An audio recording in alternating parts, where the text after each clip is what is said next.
Good morning students. पिछले lecture में मैंने क्लाउड फॉर्मेशन के बारे में आपको बताया था। आज हम क्लाउड एंड प्रेसिपिटेशन के बारे में जानकारी लेंगे। मैं doctor Prakash Chandra Sharma, assistant professor zoology, SPC government college Ajmer. एक बार पुनः हम संक्षिप्त में देख लें कि पिछले टर्म पे हमने क्या किया है, ताकि आपको आज का जो लेक्चर है उसे समझने में मदद मिले। तो आपको मैंने बताया था कि किस प्रकार से एयर का जो सर्कुलेशन है वो होता है। गर्म हवा जो हॉट एंड वेट एयर है वो राइज करती है, कंडेंस होती है, प्रेसिपिटेशन होता है, अगेन वो कूल एंड ड्राई होती है अपर ट्रोपोस्फियर में एंड डिसेंड करती है। और इस प्रकार से सरफेस पे वो high pressure to low pressure move करती है। नेक्स्ट जो मैंने आपको बताया था कि किस तरीके से एक एयर पार्सल जिसके अंदर मॉइस्चर मौजूद है वो अपनी ड्राई एडियाबैटिक रेट से पहले ऊपर की तरफ राइज करता है, फिर एक लेवल आता है जिसको हम कहते हैं लिफ्टिंग कंडेंसेशन लेवल। वहां पर इसका तापमान इतना कम हो जाता है इस एयर पार्सल का कि वो ड्यू पॉइंट टेम्परेचर तक पहुंच जाता है। जैसा मैंने आपको बताया, ये वह पॉइंट है जहां पर ये फुली सैचुरेटेड हो जाता है। और ऐसी स्थिति में अगर न्यूक्लियस मौजूद हो तो विजिबल क्लाउड का फॉर्मेशन स्टार्ट हो जाता है। और बिलो दिस पॉइंट, इस पॉइंट से नीचे की तरफ, जिसको हम ड्यू पॉइंट कह रहे हैं, उससे नीचे की तरफ क्लाउड फॉर्मेशन हो रहा है। अब यहाँ एक दो अलग अलग प्रोसेसेस काम कर रही हैं जिन्हें आपने समझा। एक तो जो ऊपर की तरफ उठता हुआ जो एयर पार्सल है वो अभी भी ठंडा हो रहा है, क्योंकि जैसे जैसे ये ऊपर की तरफ उठता जा रहा है एटमॉस्फेरिक प्रेशर कम होता जा रहा है। दूसरी अपोजिट फोर्स जो वर्क कर रही है वो ये कर रही है कि जैसे जैसे ये और ज़्यादा कंडेंस होता जा रहा है, कंडेंसेशन इसके अंदर हो रहा है, वैसे वैसे लेटेंट हीट रिलीज हो रही है, जिसके कारण से वार्म हो रहा है। लेकिन यहाँ पर जो कूलिंग का इफेक्ट है वो ज़्यादा हो रहा है, इसलिए वो अभी भी लिफ्ट कर रहा है। देन ये जो लिफ्टिंग है ये मोइस्ट एडियाबैटिक लैप्स रेट्स के माध्यम से हो रही है। ये हमने पिछले टर्न पर अच्छे से समझा था।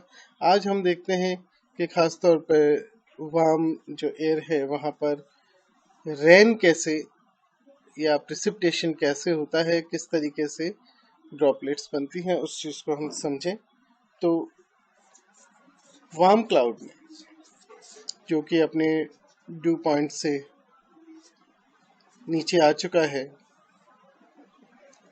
आ रहा है, वहाँ आपने देखा कि जो सैचुरेटेड एयर है, फुल्ली सैचुरेटेड हो चुकी है, वो रैपिडली राइज कर रही है। और राइज करने के साथ साथ इसकी कूलिंग हो रही है, कंडेंसेशन हो रहा है और वाटर ड्रॉपलेट्स तैयार हो रही है। यहाँ जैसे ही ड्यू पॉइंट के बिलो टेम्परेचर होता है, यहाँ जो ड्रॉपलेट फॉर्म हो रही हैं उनका साइज मात्र 100 माइक्रोमीटर तक हो सकता है। यहाँ दोनों फोर्सेस यानी कि ग्रेविटी और जो अपड्राफ्ट है, दोनों फोर्सेस लग रही हैं, लेकिन अपड्राफ्ट ज़्यादा हो रहा है। आगे हम देखें क्योंकि जैसा मैंने आपको बताया, न्यूक्लियस मौजूद है, कंडेंसेशन हो रहा है। जैसे जैसे एयर ऊपर की तरफ बढ़ रही है, राइज कर रही है, प्रेशर कम है, एटमॉस्फेरिक कंडेंसेशन हो रहा है। तो ऐसी स्थिति में जो ड्रॉपलेट्स है वो और ज़्यादा कंडेंसेशन उनका हो रहा है, तो वो साइज में बड़ी हो रही हैं। जो 100 माइक्रोमीटर की ड्रॉपलेट्स थी वो बड़ी होकर के 50 माइक्रोमीटर के आसपास तक पहुंच रही हैं। 0.002 से 0.004 इंचेस की हैं, जो ग्रो होती जा रही हैं।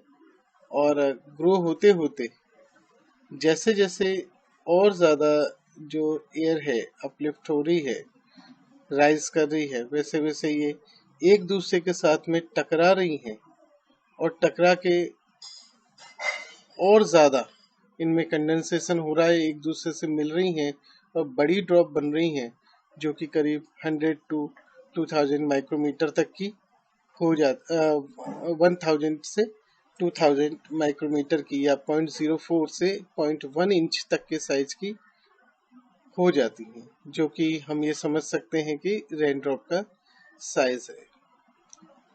अभी भी ये रेन ड्रॉप पर्याप्त भारी हो चुकी हैं, लेकिन फिर भी जो अपड्राफ्ट होती हुई एयर है उसके साथ ऊपर की तरफ जा रही हैं। पर जैसे जैसे इनका साइज और बढ़ता जाएगा, वैसे वैसे ग्रेविटी का असर आपको ज़्यादा देखने को मिलेगा और एयर में करीब 7000 माइक्रोमीटर यानी कि 0.25 इंच तक की जो ड्रॉपलेट है वो होल्ड हो पाती है क्लाउड में।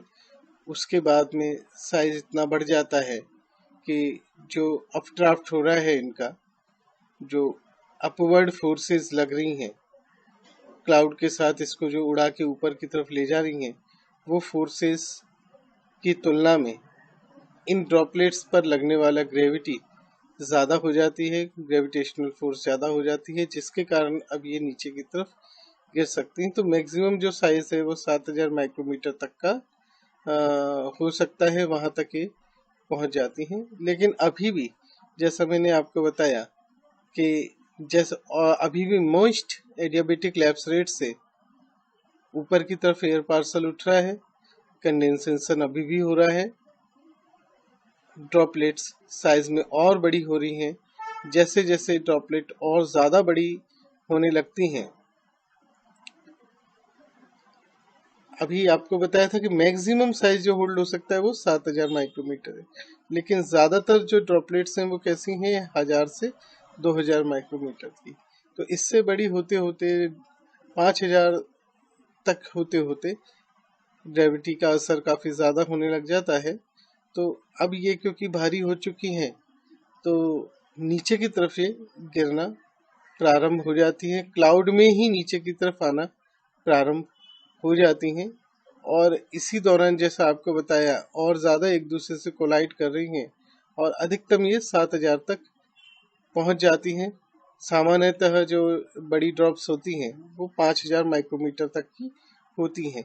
तो 5000 से 7000 माइक्रोमीटर तक की ये जो ड्रॉप हैं, अब इन्हें होल्ड कर पाना, इनसे ज़्यादा की ड्रॉप को होल्ड कर पाना क्लाउड के बस की बात नहीं रहती। क्लाउड में ये होल्ड नहीं रह पाती और अनस्टेबल हो जाती हैं और ब्रेक होने लगती हैं स्पॉन ड्रॉप्स में। और साथ ही साथ क्योंकि ये होल्ड नहीं रह पा रही, ग्रेविटी का असर ज़्यादा है, तो एक क्लाउड से बाहर निकल करके प्रेसिपिटेशन के रूप में ज़मीन पर गिरती हैं। और इस दौरान जब ये प्रेसिपिटेशन के रूप में गिर रही हैं तो और ज़्यादा इनकी ब्रेकिंग हो रही है, स्मॉल ड्रॉप्स में टूट रही हैं गिरते वक्त। कई बार इनका जो टूटना है कम होता है, जिसके कारण हमें काफ़ी बड़ी बूंदें दिखाई देती हैं। और अगर एयर वहाँ पर है, एयर चल रही है, तो ऐसी स्थिति में आप देखेंगे कि ड्रॉप जो हैं वो तुलनात्मक रूप से काफ़ी छोटी हो जाती हैं, बिखरी हुई हो जाती हैं और पृथ्वी पे प्रेसिपिटेशन के रूप में आपको नजर आती हैं। तो रेन फॉर्मेशन के दौरान सीधी सिंपल जो बात है वो ये है कि जब ड्यू पॉइंट से नीचे टेम्परेचर जाता है, क्लाउड राइज कर रहा है, तो क्लाउड के राइज करते करते उसके साथ साथ जो वाटर है वो कंडेंस हो रहा है अपने न्यूक्लियस के चारों तरफ और रेन ड्रॉप बना रहा है, जो कि करीब 1000 माइक्रोमीटर तक की हो जाती हैं। इसके बाद में उस पर ग्रेविटी का असर होना शुरू होती है। ये ड्रॉप्स क्लाउड के नीचे की तरफ कलेक्ट होना शुरू हो जाती हैं। बड़ी साइज की ड्रॉपलेट्स तैयार हो जाती है 5000 से 7000 माइक्रोमीटर तक की। और जैसे जैसे फिर ये बड़ी हो जाती हैं तो इनका वजन इतना ज़्यादा हो जाता है और ग्रेविटी का असर इतना ज़्यादा इस पे होने लगता है कि ये उस क्लाउड से निकल करके नीचे की तरफ टपकना प्रारंभ कर देती हैं। और जब ये टपकती हैं तो उस दौरान ये और ज़्यादा टूटती हैं और इस तरह से स्मॉल ड्रॉप्स बनाती हैं, जो कि आपको प्रेसिपिटेशन के रूप में नजर आता है। नेक्स्ट टर्न पर हम देखेंगे क्लाउड्स किस प्रकार के होते हैं, कौन से होते हैं, और साथ में हम कुछ प्रेसिपिटेशन और क्लाउड फॉर्मेशन से रिलेटेड इंफॉर्मेशन और भी देखेंगे। तो आज का जो ये टॉपिक है उसे मैं यहीं पे समाप्त कर रहा हूँ। धन्यवाद।